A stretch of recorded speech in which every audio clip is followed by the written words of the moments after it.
자, 소자본 창업에 대해서 함께 알아보도록 하겠습니다. 먼저 창업이라는 개념부터 다시 한번 말씀을 드리면, 창업이라는 것은 전혀 새로운 사업을 시작하거나 타인의 사업, 남들이 하던 사업을 인수해서 그대로 하는 게 아니고요. 그걸 또 새롭게 다시 사업으로 시작하는 것을 우리가 창업이라고 이야기를 하고요.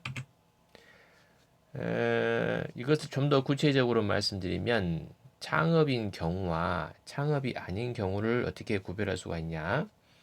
자, 창업으로 볼 수 있는 경우는 기존의 사업체를 내가 인수한 경우, 또 아니면 상속을 받았거나 증여를 받았어요. 그래서 내가 내 힘으로 사업을 시작한 경우도 창업이 되고요. 또 기존에 있던 사업체를 임차 내가 빌려요. 빌려서 내가 뭐 임차료를 일부 지불하면서 그런 사업을 시작하는 것도 모두 일종의 창업으로 볼 수 있고요.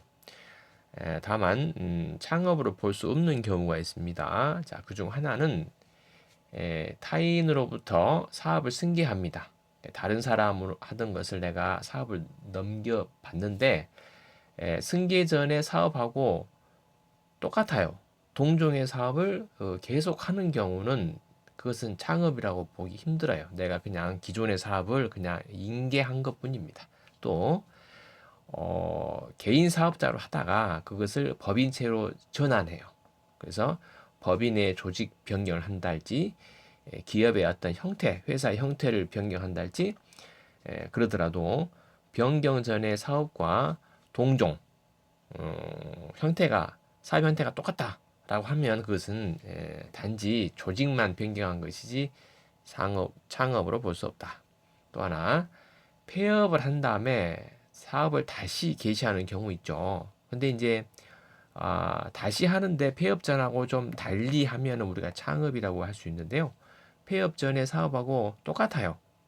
그것을 다시 이어서 하는 것은 연속적으로 하는 것이지 그것이 우리가 새롭게 창업했다고 보진 않습니다. 자, 그렇다면 우리가 소자본 창업이라는 무엇이냐? 우리가 이제 창업을 하려고 하면 사실은 가장 큰 걸림돌이 뭐 아이템을 선정하거나 뭐 내 지금 현재 여건이 어쩌나 뭐 이런 여러 가지가 있지만 사실은 이제 자금이 가장 큰 걸림돌이 되기도 하죠. 근데 이제 내가 큰 사업을 하려고 보면 내가 자본을 가지고 있는 돈도 있어야 되고요. 또 없다면은 그것을 뭐 은행권에서 내가 어떻게 대출을 해야 되는가? 이런 것이 이제 여러 가지 이제 걸림돌이 있는데, 근데 이제 그런 것을 최소화 축소하면서 내가 원하는, 내가 바라는 무언가를 해보고 싶다. 그러면 결국은 소자본으로 어떻게 하면 효율적으로 내가 하고자 하는 창업을 할 수 있냐, 라는 거 이제 포커스가 맞춰주는 것이죠. 그래서 소자본 창업에 이제 관심을 갖게 되는 겁니다. 자, 그러면은 소자본 창업을 어떻게 정의할 것이냐? 점포 유무와 상관없이. 자, 이 말은 왜 나오냐면요. 예전에는 사업자 등록을 하더라도 꼭 점포가 있어야 됐습니다. 이게 자기 명의의 점포나 또 그 임대차 계약서가 꼭 필요했는데 요즘에는 자기 집에서도 할 수 있어요. 자가에서도 할 수 있고요. 네, 그런 거에 이제 많이 에, 이제 요구 조건이 많이 완화해졌기 때문에 점포가 있으면 좋고 없어도 되는 겁니다. 그런 점포 유무 상관이 없어요. 상관없이 취급하는 어떤 상품이나 서비스, 어떤 서비스 유형에 상관없이 창업자가 누군가 어떤 사람이 창업하는가 상관없이 또 자금의 규모와도 상관없이 어떠한 비전 있는 새롭고 비전 있는 그런 사업을 시작하면 이것은 모두 창업이 됩니다. 또 그중 자금 규모가 작은 창업을 우리가 소자본 창업이라고 말씀하는 것이죠. 그러면 이제 소자본 창업에 필요한 요소들이 무엇인가 이제 하나씩 살펴보겠습니다. 무엇보다 중요한 것은 창업자 본인이에요. 창업자가 자, 능력과 경험 그리고 사업 환경의 적응력이 있느냐 이게 아주 중요하죠. 이게 이제 그 창업자 우리 그 대표자 리스크라고 하는데요. 그 창업을 이끌어가는 그 자신 대표자가 어떤 리스크를 안고 있다.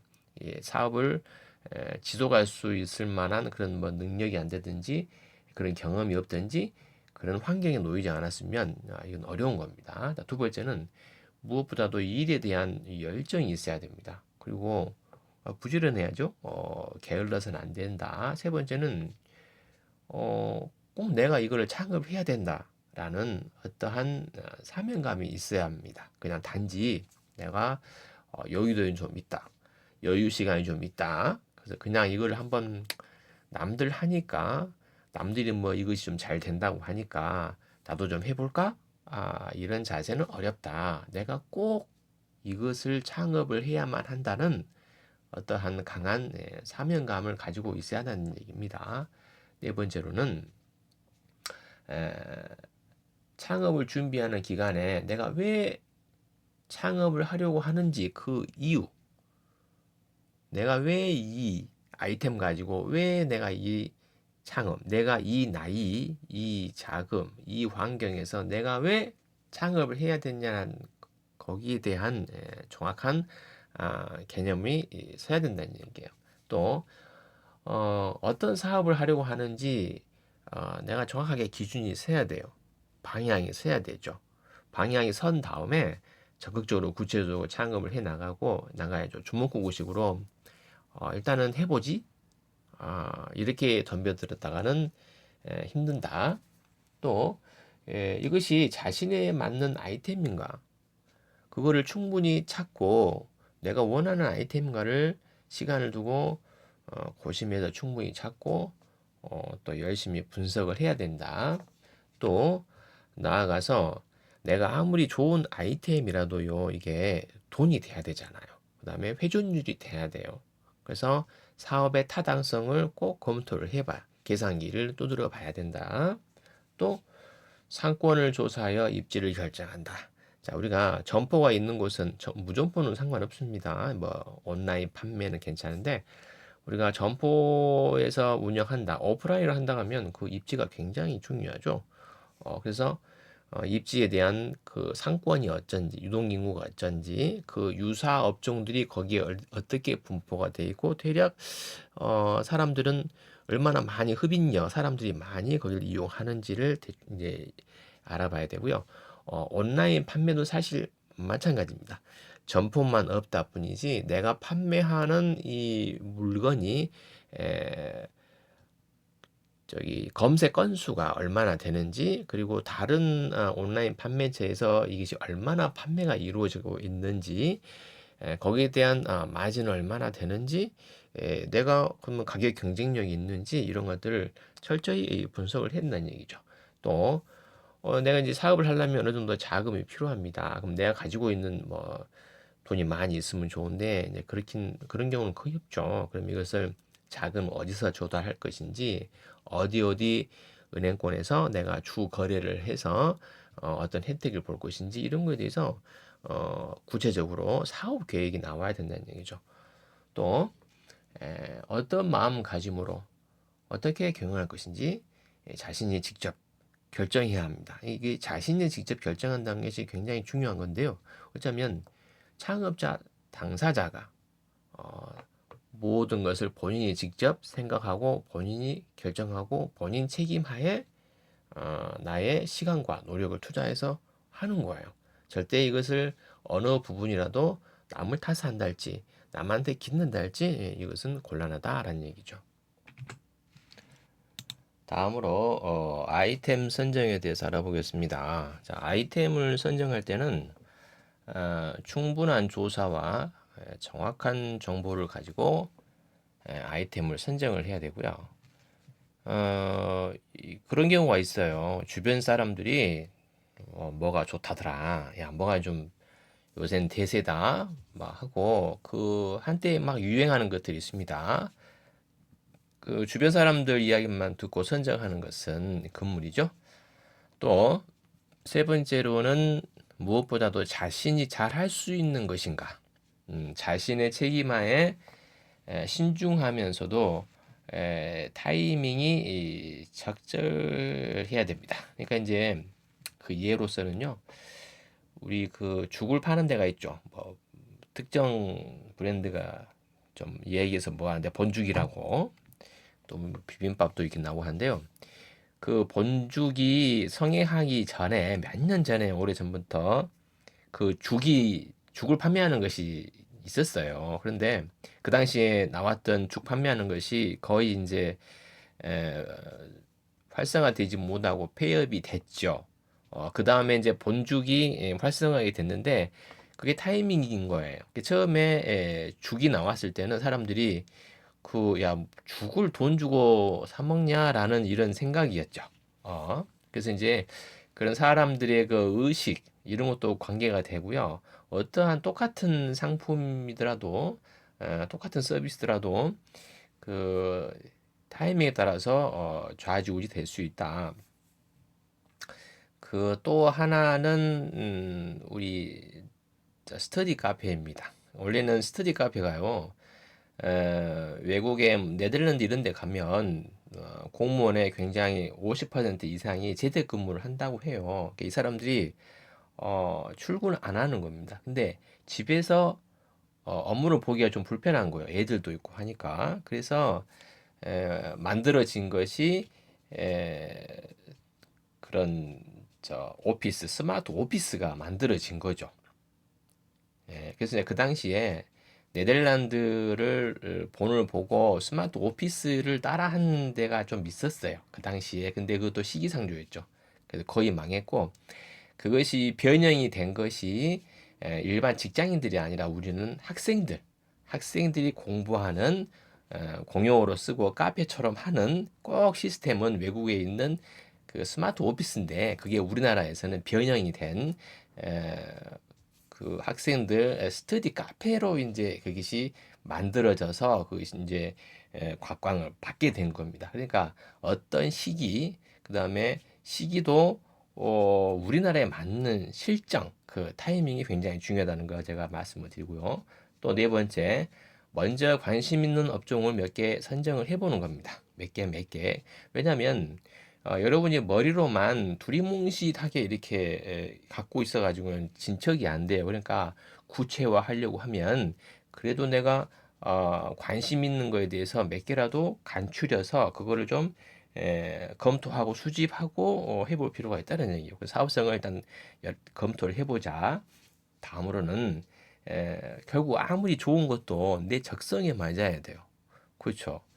나는 사람들 상대하고 막 서비스업이 별로 그 안 좋아해. 사람들 막 관계하고요. 이런 거. 그런데 내가 창업을 하는데 그런 사람들 상대하는 그런 서비스업을 한다. 이건 힘들어요. 그래서 자기 적성에 맞아야 합니다. 또 내가 하고자 하는 어떤 지역이나 환경, 그래서 잘 통할 수 있는지 이게 우리 광주면 지금 광주 지역에서 잘 통하냐?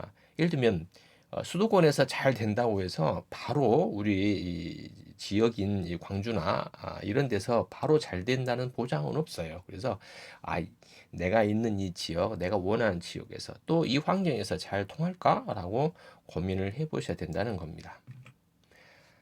세 번째로는 이제 자금인데요. 뭐니 뭐니 해도 머니가 있어야 되죠. 자, 창업을 준비하는 단계에서부터 본인이 가지고 있는 자금 상황, 그다음에 내가 이 필요한 자금 어떻게 동원할 것이냐, 이제 은행권도 있고요. 뭐 부모님이나 또 형제 자매일 수도 있어요. 하여간 그 능력을 고려해서 내가 어느 정도까지 동원할 수 있느냐, 거기에 맞춰서 여러분 사업의 범위를 결정해야 하는 것이죠. 두 번째로는 실제 창업을 하다 보면은 계획보다 자금이 좀 많이 필요하게 돼요. 그래서 자신의 자금 능력의 70% 정도 규모로 시작하는 게 좋습니다. 그러니까 100%를 이렇게 딱 하고 나면 나중에 더 필요할 때는 해결할 수가 없는 거예요. 그래서 맥시멈 능력의 70%까지 해서 시작을 하는 것이죠. 그 나중에 이제 이것이 자금 회전율이 좋고 계속 발전 가능성이 있습니다. 그때 이제 나중에 스케일업 한다는 것이죠. 좀 더 키워가는 이런 과정을 거친다라는 거. 그다음에 특히 창업 초기에는 여유 자금이 있으셔야 돼요. 안 그러면 힘들어요. 그다음에 이제 초기이기 때문에 이제 변수가 있을 수 있어요. 내가 생각하지 못한 변수들. 그에 따라서 자금이 더 필요할 수 있습니다. 그러니까 항상 여유 자금을 좀 가지고 있어야 한다라는 거. 또 창업한 이후에 반년, 6개월 이내에는 영업을 위한 운전 자금이 계속 들어가야 된다는 걸 생각을 하셔야 돼요. 자, 창업할 때 내가 처음에 투자를 이렇게 했다라고 하면 더 이상 안 들어가겠지. 이것은 위험합니다. 왜냐하면 한 반년 정도는 내가 알지 못한 소소한 것, 내가 확인하지 못한 이런 변수들에서 계속 조금이라도 자금이 들어간다라고 예상하고 계셔야 됩니다. 다음으로 창업의 목적을 한번 얘기해 보시게요. 자, 여러분이 창업을 생각할 때 일단 목표, 목적, 무엇 때문에 내가 사업을 시작하려고 하는가, 또 무엇을 성취하려고 하는가, 세 번째로 어떻게 사회에 기여할 것인가. 자, 이것은 자, 그래서 한마디로 돈을 버는 것이 목적이 아닌 사업의 목적을 달성하는 과정에서 돈은 얻어지는 부산물로 여기셔야 합니다. 그래야 왜 그러냐면 돈을 버는 거에만 치중을 하다 보면은요, 혹여 약간 돈이 잘 안 벌린다거나 에, 또 어떤 다른 변수가 생긴다거나 에, 이럴 때 헤쳐나가기 이렇게 유지하기가 굉장히 힘든 거예요. 그리고 결국은 여러분이 창업에서 돈을 번다는 것도 궁극적인 목적은 뭘까요? 아주 궁극적으로는 내가 행복해지고 싶다라는 거죠. 그런데 아, 행복이라는 거를 조사를 해보니까 보람. 그러니까 내가 아무리 돈이 많아도 사람이 이 삶에 자기 생활에 있어서 어떠한 보람이 없으면 행복감을 느끼지 못한답니다. 그렇죠? 그래서 어떻게 사회에 기여할 것인가, 뭔가 내가 하는 사업을 통해서 어떠한 기여, 거기에 대한 내가 보람, 이런 것들이 같이 따라줘야지, 나는 행복한 거예요. 창업하려고 한다는 것은 결국은 행복하려고 하잖아요. 그렇기 때문에 모든 것을 오직 돈만을 목표로 하고 창업을 하려고 하는 것은 바람직하지 않다라는 것을 제가 강조를 합니다. 자, 그러면은 창업자가 추구해야 될 목적을 몇 가지 정리를 같이 해보게요. 첫째는 새로운 직업을 갖거나 경험을 쌓기 위하여. 자, 자녀가 있으신 분들은 당연히 자녀들의 교육비를 마련하기 위해서 할 수도 있고요. 또 집이 없으신 분들은 집을 장만하는 자금을 마련하기 위해서, 또 보다 나은 삶을 영위하기 위하여, 노후 자금을 마련하기 위하여, 뭐 불우한 이웃을 돕기 위하여, 국가와 지역사회에 기여하기 위하여, 거래처와의 상생을 위하여, 보유하고 있는 자원을 활용하거나 자신의 능력을 발휘하기 위하여, 자신이 하고 싶은 일을 자유롭게 전개하기 위하여 등, 사실은 목적을 열거하자면 여러 가지가 있고, 이것이 또 개인의 사정에 따라서 어느 거에 돈 비중이 크고 어느 건 비중이 작고 이런 차이만 있을 거라고 봅니다. 자, 다음으로 창업자의 그런 마음가짐은 어떠해야 될까요? 자, 첫째, 창업은 기교를 부리는 게 아니라 땀이다. 이 말은 뭐예요? 땀 흘려서 하려고 하고 어떤 요행을 바라지 말란 얘기예요. 어떤 도박 심리나 어떤 요행, 뭐 무조건 잘 되겠지 이게 아니라 열심히 노력해서 발품 빨고 그만큼 시간을 투자를 해서 자기가 땀 흘려서 해야 된다. 두 번째는 자신의 여건을 철저히 분석해야 합니다. 그러니까 내 처지, 내 환경, 내 자금 여건, 내 마음가짐, 나의 현재의 상태, 내가 추구하고 하는 것이 무엇인가를 정확하게 알고 시작해야 된다는 얘기죠. 막연히 두리뭉실하니 뭐 시간도 남고 뭐 이렇게 하고 할 거 없으니까 남들이 뭐 한다니까 그냥 해보자. 이런 자세는 안 되겠다. 그런 마음가짐은 곤란하다. 또 자신의 장점은 극대화하고 단점은 극복할 수 있는 자세를 필요하다. 자, 이제 이런 거 있어요. 내가 못하는 거를 자꾸 이제 보완을 하려고 하는 사람들이 있는데요. 그거보다는 내가 잘하는 것, 내가 잘하는 거를 더 극대화시키고 그 나머지 단점은 최소한으로 내가 극복할 수 있는 정도로 해나가시는 게 좋겠다. 그런 자세가 좋다. 또 성공하는 창업보다는 실패하지 않는 창업을 해야겠다. 이게 왜 필요하냐면요.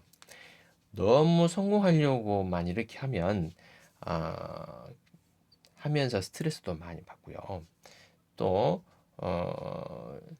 그보다는 내가 어떻게 하면 이거를 실패하지 않을까 그런 수준에서 자꾸 둘러보고 욕심내지 말고 스텝 바이 스텝 이렇게 스케일업을 천천히 해가는 것이 좋겠다는 얘기고요. 피터 드러커가 이야기를 했습니다. 기업가는 변화를 탐구하고 변화를 기회로 이용하는 사람이다. 변화를 탐구하고 변화를 기회로 이용한다. 지금 사회적으로 많이 변화가 되고 있죠. 코로나 지난 뒤에 어떤 비대면으로 거의 이제 물건도 온라인으로 판매가 되고 온라인 유통도 많아졌잖아요. 이런 변화, 이런 것은 이제 기회로 이용하는 사람. 또 기업 가정에서는 과학도 예술도 아닌 오직 실천으로 끊임없이 혁신해야 진보할 수 있다라고 했습니다. 그러니까 과학도 좋고요, 예술도 좋지만 결국 기업가는 뭐야? 몸으로 실천하고 땀 흘려서 뛰어드는 겁니다. 거기에서 혁신을 얻어내는 것이라는 얘기죠.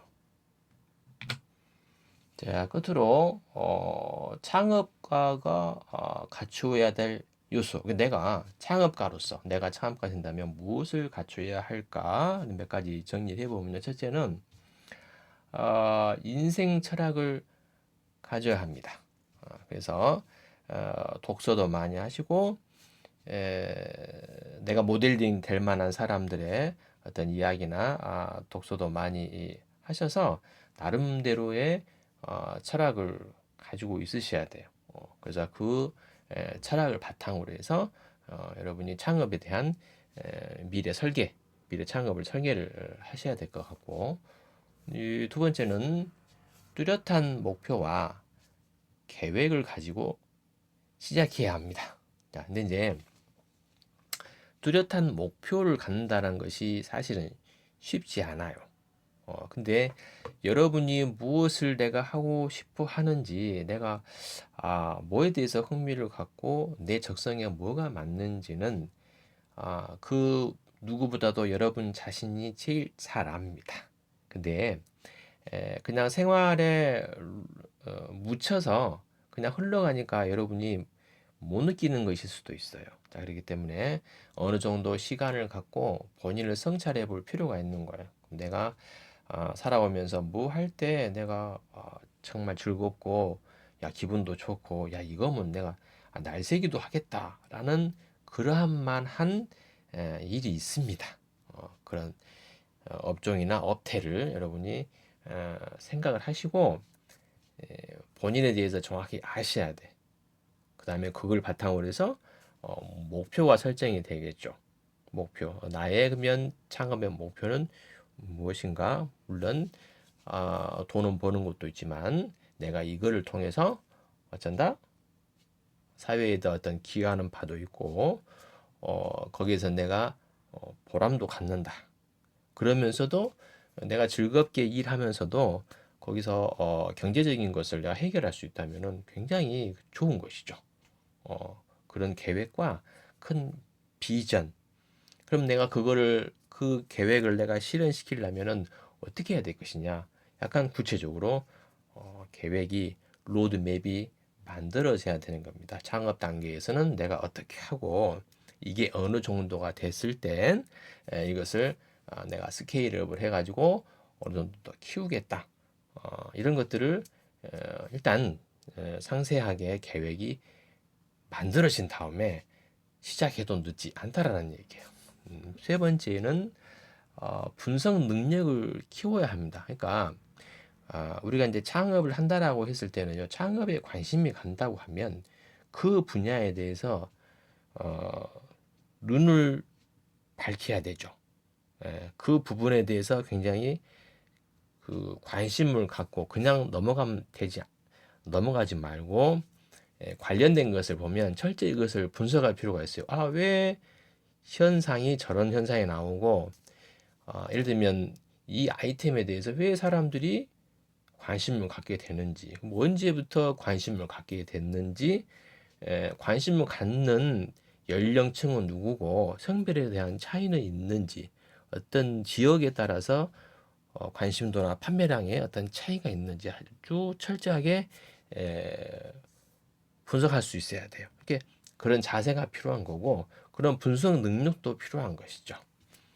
네 번째로는 내가 관심 있는 그 있어요. 그러면 그 점포를 가보는 거야. 계속. 예를 들면 내가 뭐 분식집을 하고 싶다라고 하면 그냥 막연히 분식집 하지 않는 것보단 그 잘 되는 분식집이 분명히 있잖아요. 인터넷에서 어디 맛집 해가지고 분명히 있어요. 가보면 이유가 있습니다.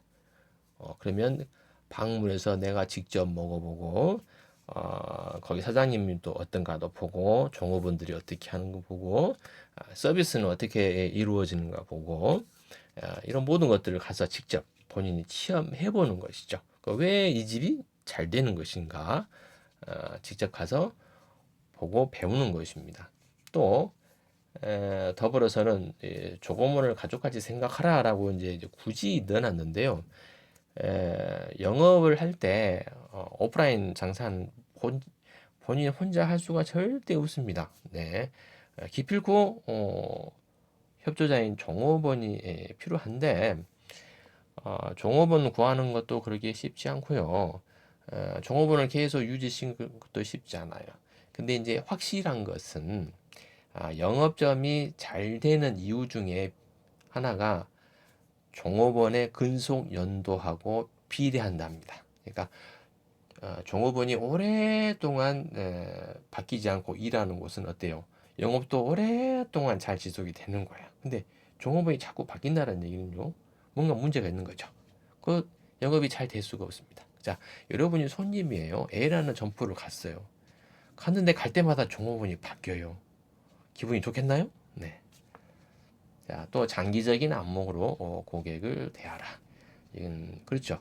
고객을 대할 때 그냥 뜨내기 손님도 있지만 사실은 매출이 계속 난다는 것은 여러분이 굉장히 좋은 자리에 비싼 임대료를 주고 영업을 하지 않는 이상요 유동인구가 그렇게 많진 않아요. 그렇죠. 다 그 지역에서 단골 고객이 거의 매출을 올리는 겁니다. 그럼 당연히 이 고객한테 잘해야 되겠죠.